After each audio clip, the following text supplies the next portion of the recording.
Yeah, so, I have some explaining to do. You see, in my last video, I said it'd be the last time that you ever see this room, okay? And no, my new apartment doesn't just have a very strangely similar room to this one. Basically, long story short, it got pushed back like a day or two, so I'm technically not in there right now. But as you're watching this video, I should be, and I'm thinking about doing an apartment tour, so if there's something that you might be interested in, then do let me know. But yeah, there's MARKIE's first apology of 2021, okay? Let's hope it's the last. But yeah, hello, welcome to the MARKIE channel. If you are new here, and if you do want to subscribe, we're trying to reach 350k, and if you do want to help out, that'd be a massive old hand. Also, if you want to go and follow my Instagram, where you can see me brag about the fact that I bought a 20,000 bristle toothbrush, then that's at MARKIE. And by the way, that wasn't even a joke. I actually bought a toothbrush, and it was 20,000 bristles, okay? I was ecstatic. But yeah, enough of the rambling, okay? We are actually doing a video where we take a bunch of topics and we put them all into one video, eh? Who could have seen that coming? We'll do the standard stuff. We'll start off with the smaller stuff, then work our way up, okay? So let's start with the Paul brothers. By the way, I feel like I've said that exact same intro literally on like 7 different occasions now, but that just seems how this works, unfortunately. Sorry about that. Actually, Becky just called me, so I had to answer the phone there and help her with tech problems, okay? So even though she's not in the room anymore and she has her own place, she still finds a way to interrupt the videos. Fucking hell. Can't deal with this girl. But yeah, getting back on track, okay? It seems like Jake Paul, after calling out every single person under the sun, only has one person left. And he's moved on to family. Because it seems like the Jake Paul and Logan Paul feud is starting to kind of form again. It's like 2017 all over again. Except this time they're just firing a few diss tracks at each other and saying like, well, you slept with someone that I slept with first. Or, you have a drug problem. They're now actually punching each other in the face in a boxing ring, which has evolved slightly. It seemed quite jokey at first, but judging from the last Impulsive episode, it seems like it might got a little bit more serious, because it turns out that Jake Paul's been going on a few TMZ interviews and talking shit about his brother. You are not a boxer. This is just for clout. You don't stand a chance, and what you're doing with Floyd Mayweather is not good for the sport. Oh, Jake said these things. This is, by the way, today, with my new approach, I will only be reporting. Can you also imagine, by the way, if you got like one of the biggest opportunities of your life? You know, he's literally fighting Floyd Mayweather. He's going to be earning millions of dollars. And not only that, his fame level is going to go to a crazy height, okay? Floyd Mayweather is one of the most famous people in the world. It's the biggest thing he's ever done, regardless if he's going to get beat up or whatnot. And his own brother, his own blood, doesn't want to support him. In fact, he's been the complete opposite and saying it's a load of shit. By the way, the same brother who fought a retired basketball player in his last boxing match. So I really don't understand. Yeah, my brother said I'm a fake boxer. That's crazy. It is crazy, because if you're actually going to go down the theory of he is a fake boxer, then so is Jake, right? I mean, they do the exact same thing. What's the difference? Was that real, or was that like... Yeah, what was it? Why did he say that? I'm gonna be honest with you. I don't fucking know. I don't know. And what do you feel like? What do you say to that? I kind of no, bro. I'm like, all right, like little brother's up to some shit. Like he wants to get some attention for a sec. Like go for it. But I fully support Jake. And whatever drama he wants to stir or create, like it really doesn't bother me. Like, oh, you're a fake boxer. Like, okay, let's box, because Jake is a kid that gets beat up by my sparring partners.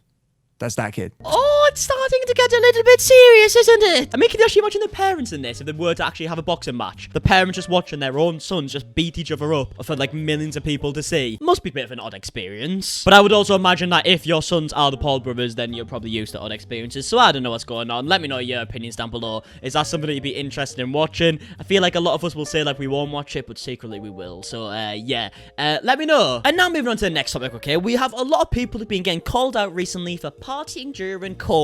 I think the reason why it came up so much like right now is because obviously we've just had New Year and Christmas, so like if anyone was going to party, it would have been then, and then you see a lot of people who just don't follow the rules. I mean, one person in particular who's calling out this behavior was Colleen Ballinger, and it was mainly because she's someone who has followed the rules, and she's annoyed that people are grouping influencers into one ball of like they don't follow the rules when she has. I remembered what I wanted to talk about this morning when I was like, I wanted to talk about something I forgot. I was annoyed because I keep seeing people say like, all influencers are so selfish, they're all just partying and traveling, and they don't care about this pandemic and all this stuff. I was so annoyed because, am I the most popular influencer? Absolutely not. Absolutely not. But I am a social media influencer, and it bothers me that I have literally been in my home for 10 months. I do not go anywhere. I don't even go to the grocery store. I've been completely isolated. My son hasn't had a single play date since March. Thing is, though, I would like to think that even though people are saying like influence and stuff, they're not on about people like Colleen Ballinger, okay? She's literally a mother. She is gonna be responsible. I think the word influencer is just a term we use for like them like cringe like TikTok LA kids, you know, like the really young kids who just got way too rich far too quickly. But I can see why she'd be frustrated. She might feel like she's personally attacked when she sees people calling this behavior out.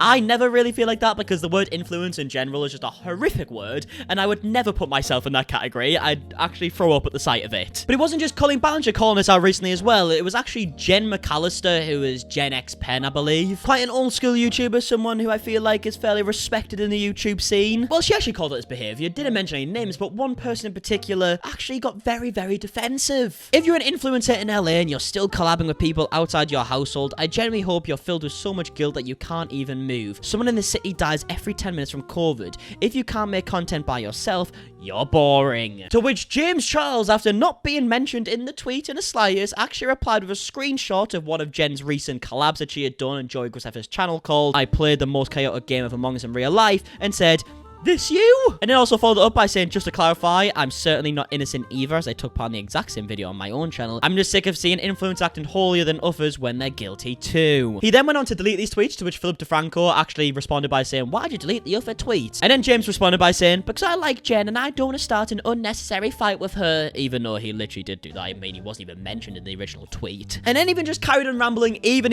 more. Like, this is the most offensive I've seen someone get when they literally weren't even called out. "I've been in my house for the last year straight, lol. I barely ever leave. I would still pay to get us all tested weekly, even if we were locked inside, because it's a safe and precautionary thing to do. There are millions of tests. Getting tested to ensure the safety of myself, my team that lives with me, or anyone we come into contact with is not wasting tests." I mean, what's actually funny is you can see by this tweet, it says, "I've been in my house for the last year straight," which would be quite smart of him, you know? He's taking precautions, and we could always give him a round of applause for that. But I mean, just 5 months ago, we had this video right here called James Charles Charlie D'Amelio Moore slammed for ignoring COVID-19 precautions at a hype house party. And also, just to give you context of what that party actually looked like, because you never know, maybe they were COVID safe at a party, you know?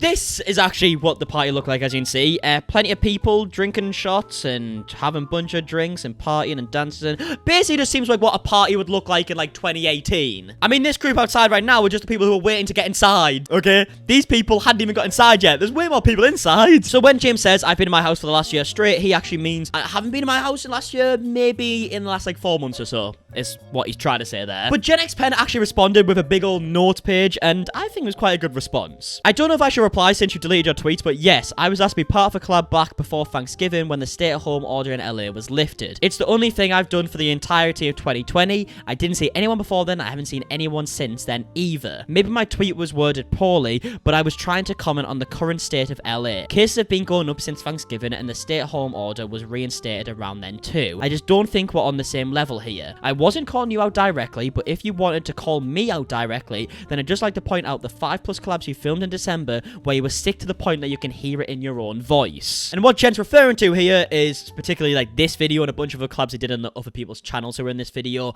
And you can hear James Charles is a bit under the weather. James Charles here, and welcome back to my YouTube channel. Judging by the title and the setup that we're in, I'm sure you guys can already guess what today's video is. So unless James Charles just went through his second lapse of puberty, sounds like he's a little bit ill. To which James Charles again responds by saying, "Fair, my December collabs were filmed before the stay-at-home order was put into place. I had a cold, got tested a few times to ensure it wasn't COVID. I just think it's hypocritical of you to wish a deadly virus upon others for not social distancing when you haven't been perfect either." Now, straight away, it's a bit like, when did she say she was wishing a deadly virus upon people? Because I didn't read that. And then he goes on to say that he actually deleted that tweet because he found out that it wasn't Jen who wished the deadly virus upon people. It was just someone else, and he thought it was Jen. So he seems to be panicking a little bit here.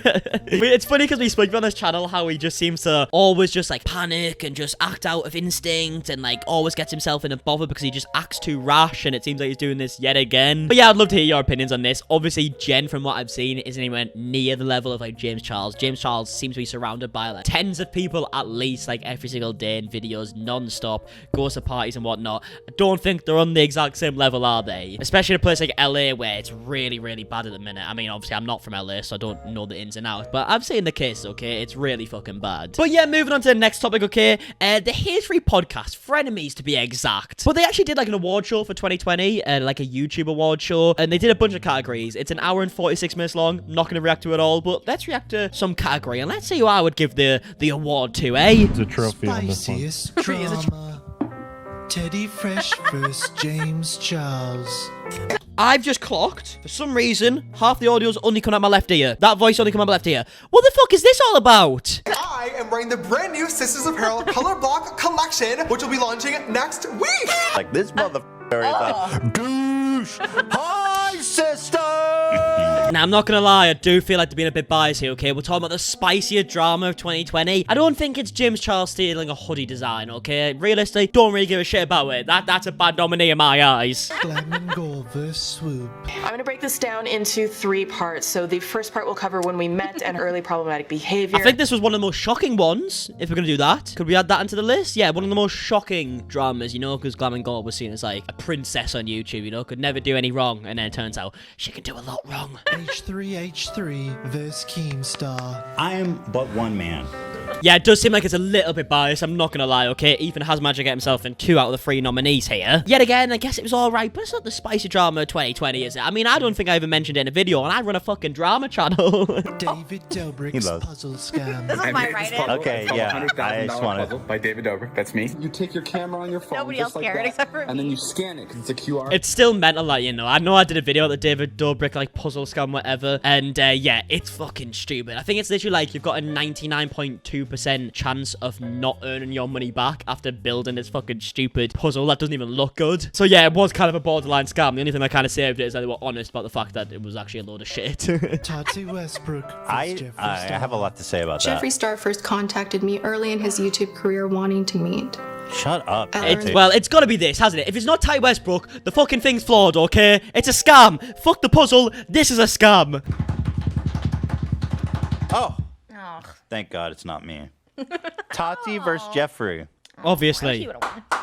Why this? I'm disappointed by that. But Ethan's like, oh, I wish I won. He wasn't as big, eh? Why do you want to be involved in the biggest drama anyway? Sure, that's not a good thing. Or what, this grown woman came out and basically insinuated that this 19-year-old lad was a predator. Well, I want to be as bad as her. Trust me, Ethan, it's a good thing, okay? It's a good thing you didn't win the award. And now moving on to the next topic, okay? And I feel like this is going to be a long video. I feel like we've spoke about so much here and we're not even done yet. But JoJo Siwa was actually in, like, the firing range recently because she had released a game, obviously with a company, okay? I don't have any reason in my brain to blame JoJo Siwa of this because she's young, right? How old is JoJo Siwa? Oh, Jesus Christ, she's 17. I thought she was like 13. What the fuck? What did I miss? She's nearly 18. She's nearly an adult. Am I the only person who's really shocked by that? I genuinely thought she was like 14 years old. But anyways, okay, still a child. You can't really blame her for this. This is just companies taking advantage of her at this point. But basically, she released like a new game and had some kind of like overly sexual concepts of the game. Like, it's really fucking weird. As you can see, there's a Facebook post here from a mum who actually bought the game for their child and said, I tossed this game out if you have it for your littles.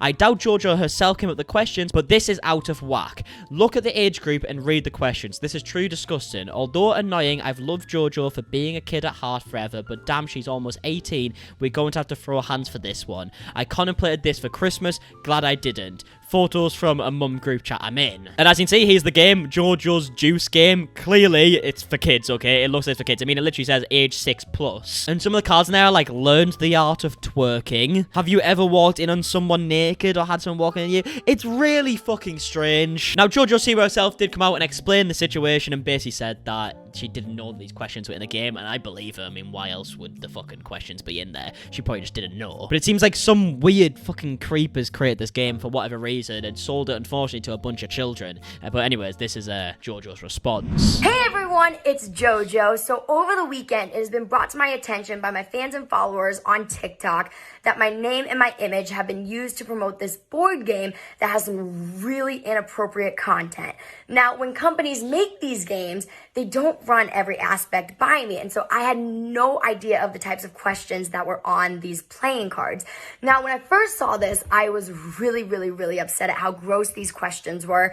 And so I brought it to Nickelodeon's attention immediately and sent since then, they have been working to get this game stopped being made and also pulled from all shelves wherever it's being sold. There you go, right? Fair response. You know what? I think that is probably as good as response you could have given. I mean, she's a child. There's obviously a bunch of people who, from a very young age, have basically told her what to do and how to make money, and I don't think that's her fault, realistically. But there is some weird fucking creep out there. And now for the last topic, okay? And this has got arguably, possibly, already the weirdest topic we will get in 2021. TikToker makes bizarre Kanye West and Jeffree Star claims. This can't be real. This TikTok provides a shocking rumor about Kanye West and Jeffree Star, and fans are reluctant to believe it. Now, you might be wondering what this rumor is, okay? And brace yourselves. If I had a seatbelt, I would put it on right now. People are claiming that Kanye West has cheated on Kim Kardashian with Jeffree Star. And I'm not lying.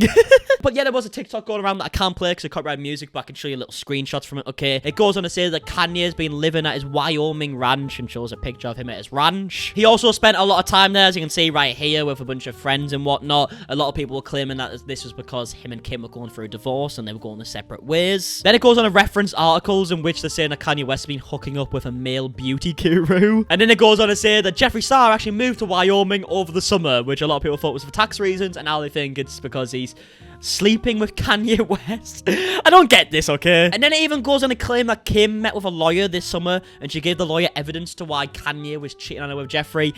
This seems like it was just plucked out of midair. Like, I don't even have a fucking clue where this came from. But yeah, I would like to believe that it isn't true in the single slightest, because it would be a really weird start to 2021. But that's the rumor that's going around for TikTok. I mean, as I'm recording this video right now, you can see on screen, Jeffree is literally trending in the United Kingdom, okay?